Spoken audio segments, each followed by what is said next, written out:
Hey everyone, what's up? It's Cameron. Today's video is going to be a little bit different than anything I've done in the past. Today I'm going to be reacting to a video by Graham Stephan titled The Millionaire Investing Advice for Teenagers. Now, seeing that I just turned 20 a couple of weeks ago and I am no longer a teenager, I felt that it was only right for me to react to this video and kind of see and grade myself on my financial performance in my teenage years.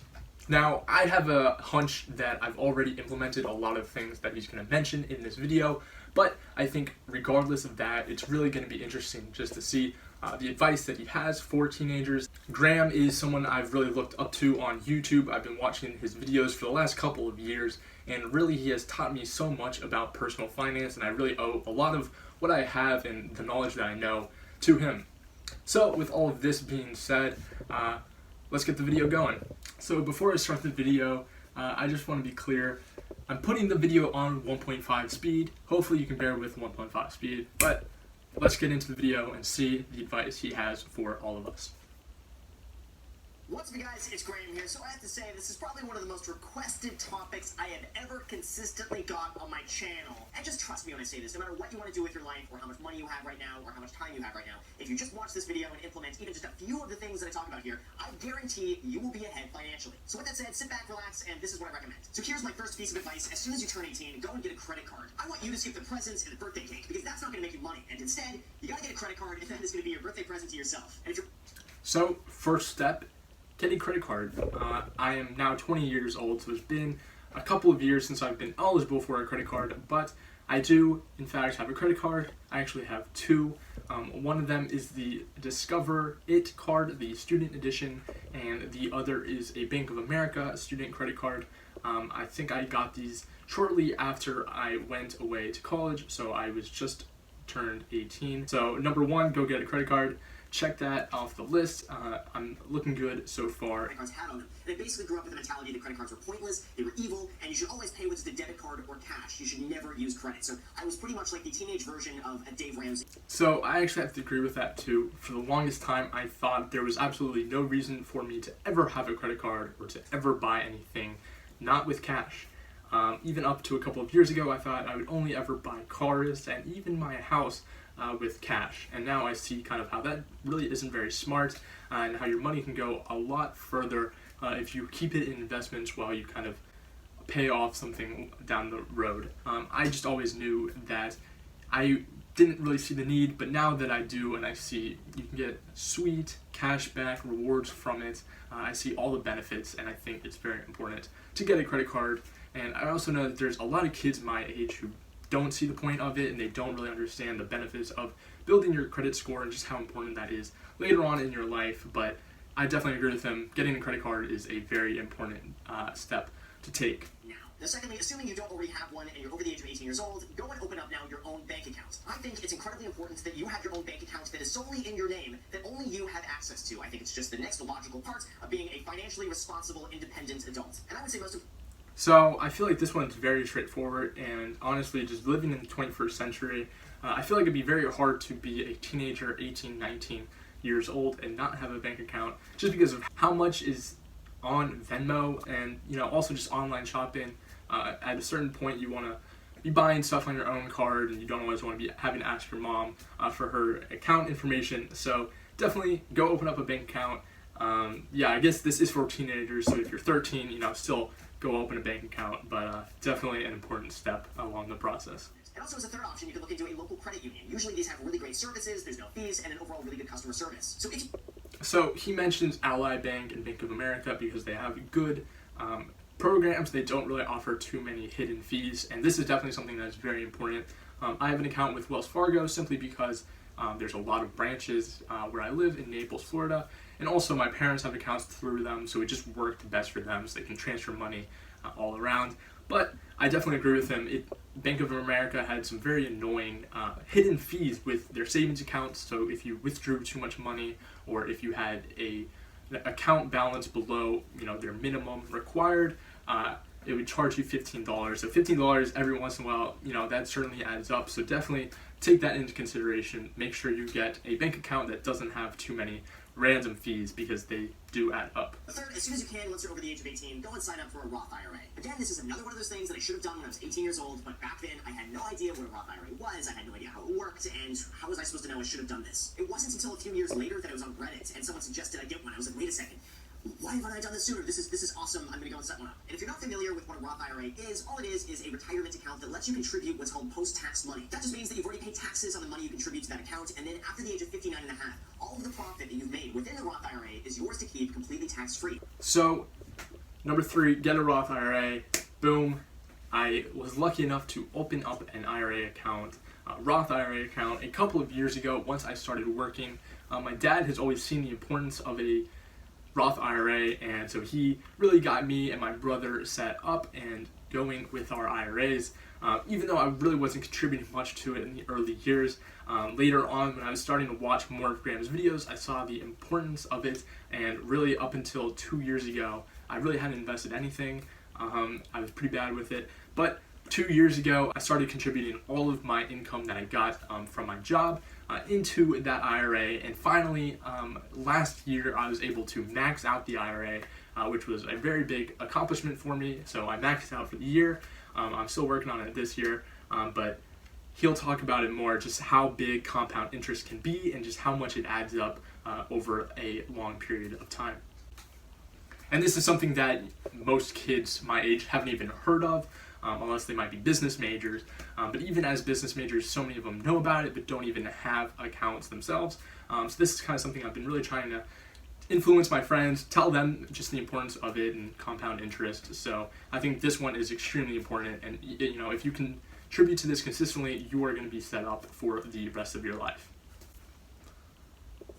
Interest. This is where your money makes you more money, then makes you more money, then makes you more money. It's kind of like a snowball rolling down a hill, and as it continues rolling, it starts getting bigger and bigger and bigger and bigger. That's compound interest. Like, let's just take this example. Let's just say that you invest $5,000 at the age of 30 at an 8% return. That means at the age of 60, that $5,000 will have turned into just over $50,000. But on the other hand, if you invested that same $5,000 at the age of 18 instead of at the age of 30, by the time you're 60, that $5,000 will have turned into more than $126,000. That means that just by investing your money a little bit earlier, you will have more than doubled your profit by the age of 60 thanks to compound interest. So that's why you need to start a Roth IRA as soon as you possibly can, preferably as soon as you turn 18 years old. I have my Roth IRA set up through Vanguard. I also highly recommend Fidelity, and again, it's extremely easy to do. It'll take you like 15 minutes if you. So my Roth IRA is through Fidelity, like he mentioned, and for some reason I'm realizing now that I opened my IRA before I was 18. I think I was able to do this through some loophole that my dad knew about. Don't worry, I'm sure it was all legal, but got me going early, and yeah, I just agree with him 100%. Get a Roth IRA. Now, fourth, this one is so important to start as early as you possibly can, but honestly, it applies to any age out there, and that is stay out and stay away from consumer debt. And when I say this, I'm not referring to like a low interest rate mortgage on a rental property or leveraging your money to make you even more money. I'm talking about like high interest rate credit card debt, a high interest rate personal loan, a high interest like auto loan, or any other consumer type of debt that has really no purpose to make you more money other than just to make your life awful. I really believe for anything other than a business, real estate, or investment, if you cannot afford to buy something outright, then don't buy it and don't finance it. It's so important to stay out of debt like this and get in the habit of never buying things you can't afford outright unless, like I said, a business, investment, or real estate. Instead, the responsible way to handle purchases like this. Yeah, so obviously, like I mentioned before, that's really been one of the things I've been careful about with my credit card. I know they're super easy to get yourself in trouble with, so it's been something I've been very careful, and I've been making a concerted effort not to ever spend more money than I have. So number 4, stay out of debt. Definitely something I've been making sure to do, just because I know kind of the rabbit hole that can all take you down. And fifth, if you're a teenager watching this right now, go and get a job.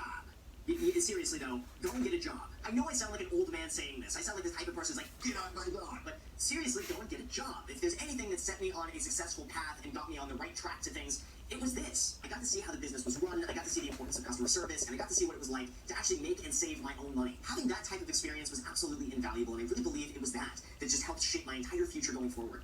Go and get a job. The experience that you get from doing this now will be worth. So I definitely have to agree with this. I think it's very important to have real world job experience. I've mentioned it before in several other videos. I'm very thankful and very fortunate and blessed that I've been able to work for my dad at his law firm over the last couple of years. This has allowed me a lot of flexibility, but I've definitely made sure to treat it extremely seriously. Last summer, I treated it like a full-time job. I'd go in there at about 7:30 in the morning, and I'd work until 4, just so I could kind of get a taste for what it would be like to work a 9-to-5 job and work a lot of hours. And it was a very valuable experience, not just because of the money that I got from it, but because it just taught me a lot of lessons, and it taught me self-discipline and things that will really help me out a lot down the line. Now 6, for all of you young whippersnappers out there, just get used to living below your means. From all the mistakes I could have made when I was younger, this is one of the ones that I had practiced religiously, and it has paid off 1,000 times over. No matter how much money I ever made, I always lived like I made significantly less. Even when I was working part-time. So this, obviously means different things to me than it does for Graham, but for me, in my own life, last year when I was working all these hours, I was making a good amount of money, and it was hard for me. It took a lot of self-discipline to just put all the money away and put it in my Roth IRA, but I did it, and I'm very thankful for it now, instead of going out and getting Dunkin' Donuts and buying more clothing and shoes. I'm very thankful for it, and I think this is something that's very hard for a lot of teenagers once they do get kind of their first job, they get their first paycheck. It's so easy to see that money in your bank account and to go spend, and it's important to really stay self-disciplined when it comes to how you spend your money. And I think living below your means is extremely important, and it's something that I really plan on doing for the rest of my life. And obviously now I'm very thankful that I'm living at home, back from college, so I don't have to pay for rent, I don't have to pay for food, so I'm very fortunate for that. But even if I were, I would really implement this into my own life, just because I see kind of all the advantages that it has now and into the future. And 7th, I really believe it's so important not to go to college just for the sake of going to college. Maybe I'm out of line here, but I really believe that this is an epidemic that needs to be stopped, and one day people are going to wake up and realize that they don't need a college degree to do what they want to do. Now here's the thing, though, for those that don't realize, I never went to college, so I'm a little bit biased when I speak of this. Given that, here's my solution to all of this. If you don't know what you want to do with your life, either get some work experience until you can figure it out, or instead just go to a 2-year community college just to get your general education requirements out of the way until you figure it out. But to be fair, on the other hand, if you have a clear-cut path to what you want to do, and college is a requirement to doing it, then by all means, go to college. But also, if your parents are... So I'm glad that he mentioned that, because if you've watched any of my videos, you know I am a finance major at the University of Florida. So obviously I did consider college, and I decided to go that route.